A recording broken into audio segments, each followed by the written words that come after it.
Hey, good afternoon. So my name is Gabe, founder of Upshift Partners.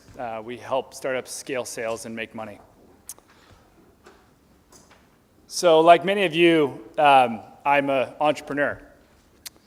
And I'm here today to share some of the lessons that I learned going from an idea in a spare bedroom to a multi-million-dollar company without ever having to raise a penny of outside funding. To say that my journey here was unique, I think would be a kind of an understatement. So didn't go to an Ivy League school, in fact, dropped out of college. Never raised a penny of VC funds, bootstrapped it on my own credit cards. And I also grew up on a hippie commune in Northern California where we didn't have electricity, we didn't have a television, we didn't have internet. And I didn't have a whole lot of examples of, I guess, successful entrepreneurs.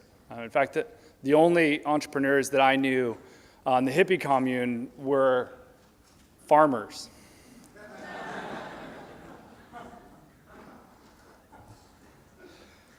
But yet, 8 years ago, in the heart of Silicon Valley, I started a tech company without having an email address or a computer. So if I can do it, anyone can.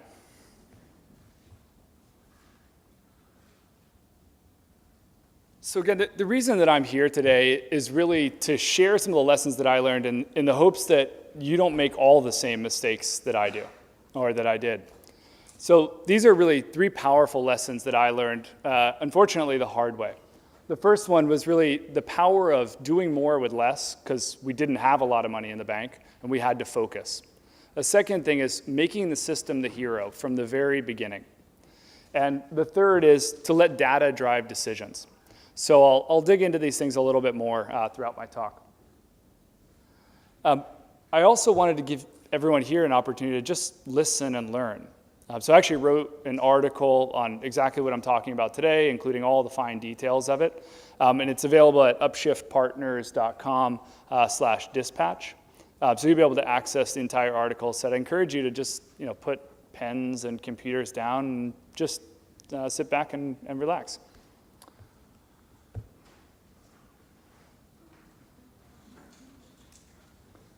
So, doing more with less. We started our companies just simply with our credit cards to be able to get our company launched. So we didn't have a whole lot of cash in the bank. And fortunately, we were able to get it off the ground, and we were able to get it up to about $3 million in annual sales. And then we just hit this plateau where it was like, no matter how much brute force we were using, the top line numbers just weren't growing. And I can remember this one day sitting down and we were pretty ambitious. We wanted to double the revenue of the company every single year. And I can remember sitting down, actually looking at the numbers and thinking, oh shit, like I'm gonna have to hire 3 times as many salespeople in the next 4 months to get this growth. And although I was willing to do that, I'm a hustler at heart, I knew that, God, I just don't want that to be the first option. I knew that in my gut, there had to be a better way than just simply brute force. And so the next morning, I came into the office and I printed off our entire customer list. At this point, we actually had computers, so it was amazing. So printed off the customer list and sat down with it and actually started looking through all the customers and how much they were spending on with our platform. And something caught my eye. I found that there was these 2 customers that were spending about 10 times the amount of revenue in the same period of time as our average customer. And it got my attention. Kind of the light bulb started to go off, and I started to ask around and ask the different team members, why are these people spending so much more than everyone else? And honestly, nobody had a really good answer for me. So I went on Elance and I hired an internet researcher to basically take our top 10 customers and our bottom 10 customers and look at all the other attributes that we didn't currently have. So, we had name and address and that kind of basic information, but what we didn't have was things like how many counties did these businesses cover? How long had their website been up, or when was it most recently updated? What were they doing as far as online advertising? What were they doing on social? And we got the results back a few days later. And I can say that 98% of it didn't tell us anything. But it was that 2% that was actually really valuable. And we saw these similarities between the customers that were these kind of 10x customers, and also similarities in the bottom 10 customers. And I started to look at it and say, wow, like in order to double the company, I only need to get 20 of these customers, as opposed to 200 other customers. And I always describe myself as being productively lazy. So I look for the fastest way that also requires the least amount of effort in order to kind of achieve the goals. So I started looking at it and said, okay, I went back onto Elance, hired another researcher and said, I want you to find 100 people that match this exact same criteria that these two 10x companies match. A few days later, we get this list back. What we did is we said, okay, we're going to go after this really small list of super high value customers. The first thing we need to do is get their attention. They don't even know about us. So what we did was we designed this really clever campaign where basically, and this is, I think, where my hustle side came in, is basically said, we're going to hit these companies from every single side for 12 weeks straight. And we're going to get all of their attention. So what we did was we sent out a little direct mail piece with kind of a clever gift and a clever handwritten note that got their attention. We sent that out every single week, and then we would call behind the direct mail campaign. So we sent out the first one, waited for the phones to ring, nothing happened. Sent out the second one, waited for the phones to ring, nothing happened. 4 weeks go by, and my co-founder and our salespeople are like, yeah, that was just another one of Gabe's crazy ideas. That didn't really work. And it's a Wednesday afternoon, and my cell phone rings. And I pick it up, and guy says, yeah, is this Gabe? I said, yes. He says, this is Steve. You got my attention. What can you do for me? I was so caught off guard that I had to tell him I was in the middle of a meeting and call him back, and I looked up his information. This is the CEO of a $4 billion company that has just called me on my cell phone. So end up setting a meeting with Steve. Week 5, get another phone call. 2 weeks later, get 2 more phone calls. Play it out, 4 months later, we'd signed over $2 million in new business. And when we tallied up what we spent in marketing, it was less than $2,000. The most amazing marketing return you could ever imagine. And what I learned in doing that was a couple big things. First off, and this is more for people that don't yet have customers, is focus on customers that kind of meet 3 criteria. They have the most pervasive, urgent, and costly need. The second thing is, if you're already running and you already have a customer base, look at the top 10 and the bottom 10, and actually spend the time, dig into all the attributes, and try to understand what makes those people the top 10 or the bottom 10. Don't just kind of use the spray and pray approach. And then in the words of Notorious B.I.G., more money, more problems. The reality is, if we had $10 million in the bank, I wouldn't have been forced to be that creative. So money buys a lot of things. It doesn't necessarily buy creativity, and it certainly doesn't buy hustle. So lesson 2 is really about making the system the hero. When I was in college, I would say my first job after making deli sandwiches, where I actually got fired from, and that's when I decided that I should be a CEO. My kind of first real world experience, I got an internship where I got to start and run my own house painting company. I know you're all thinking, wow, what a sexy job. But over the course of a summer, what I did was actually literally go around and knock on doors and get leads of people who want to get painting work done, and then do estimates and end up booking work and running a house painting company. What I learned in doing that was 2 really core things. One was the power of hustle, like knocking on 10,000 doors before I ever turned 21, getting chased by dogs and whatnot. And the second thing was really the power of a good system. And so I took that into the next company that we started. So we started my last company, CalFinder, literally without email addresses or computers. But we knew the power of a system. So we wanted to test the concept. And what we did was we took 4 yellow notepads, 4 pens, and we wrote down a really simple script that we were going to test on homeowners to see if they would want to get connected with home service professionals. And we took those basic scripts out, and we took our yellow notepads, and we went and knocked on doors, because that's what we knew how to do. We didn't know how to build software or anything.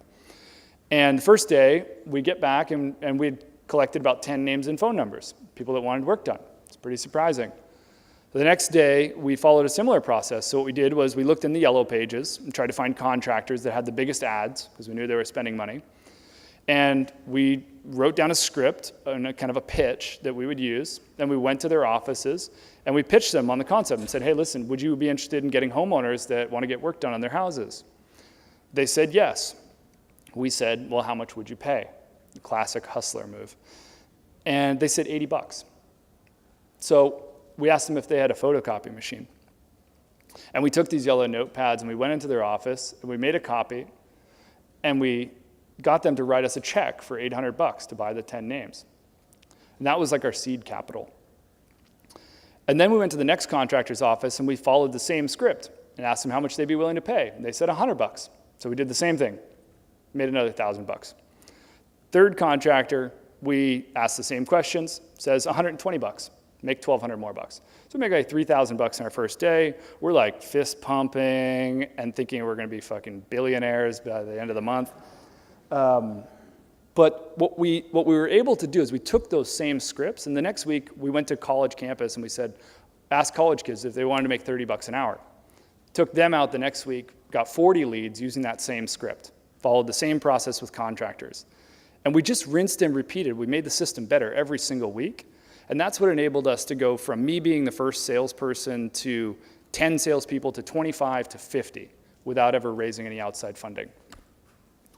So my advice is make the system the hero from the very beginning. You know, when you look at companies like Uber or Lyft, they're expanding into all these new markets, and they have a playbook for everything. And so it's never too early to start building your playbook. The second thing is, if you're doing something more than twice, it needs to be documented. There needs to be a checklist. Otherwise, you're always going to do that task, or somebody else is going to do a shitty job of it. The third thing is set a schedule to iterate. Especially if you're early in the game, there's probably some really simple things that you're doing every week, whether it be having conversations with customers or trying to get your first sales. Like, start then. Build a playbook and then iterate on it every single week.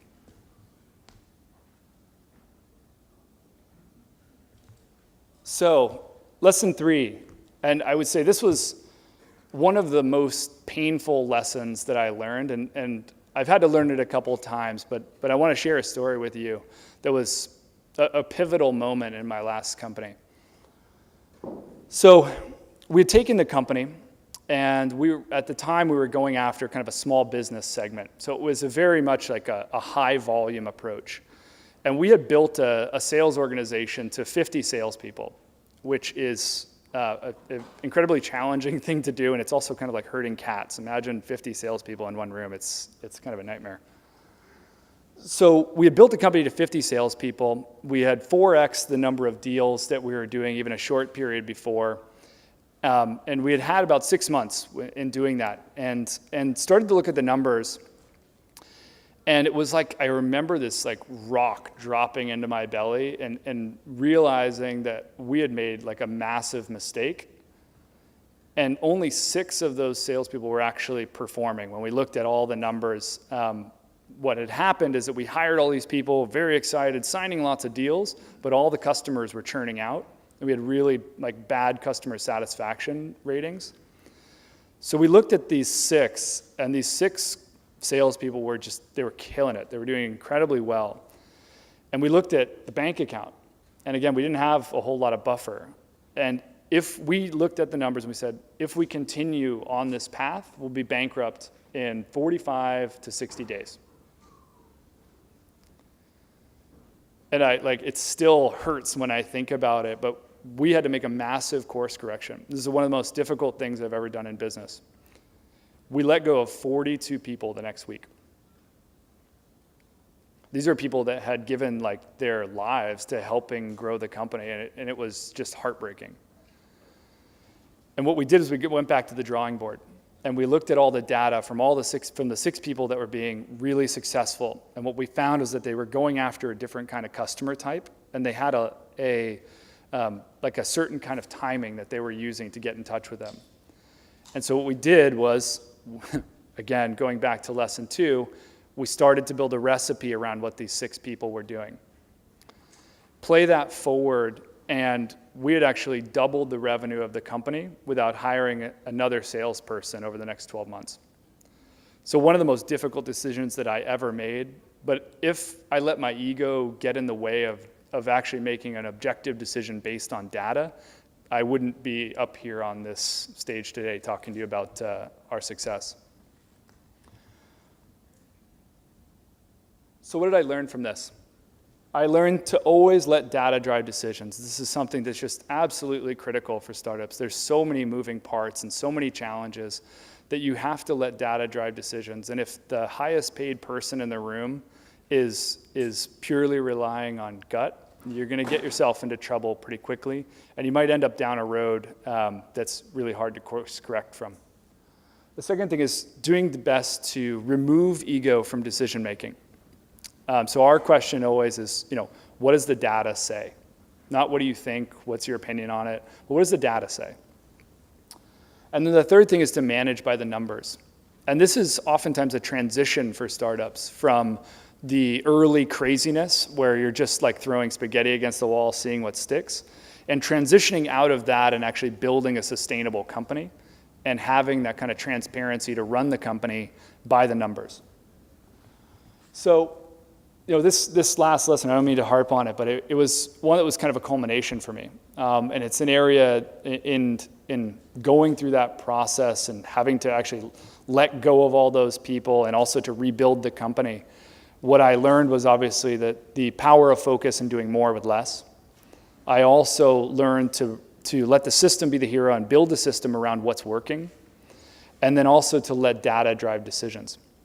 So now I wanted to take a little bit of time to answer some questions, either on my own path of scaling my last company, or what we've learned in helping 7 startups to scale sales over the last 7 months.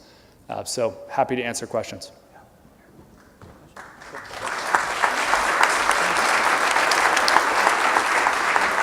Hey Gabe, thanks for taking the time to Sure. do this today.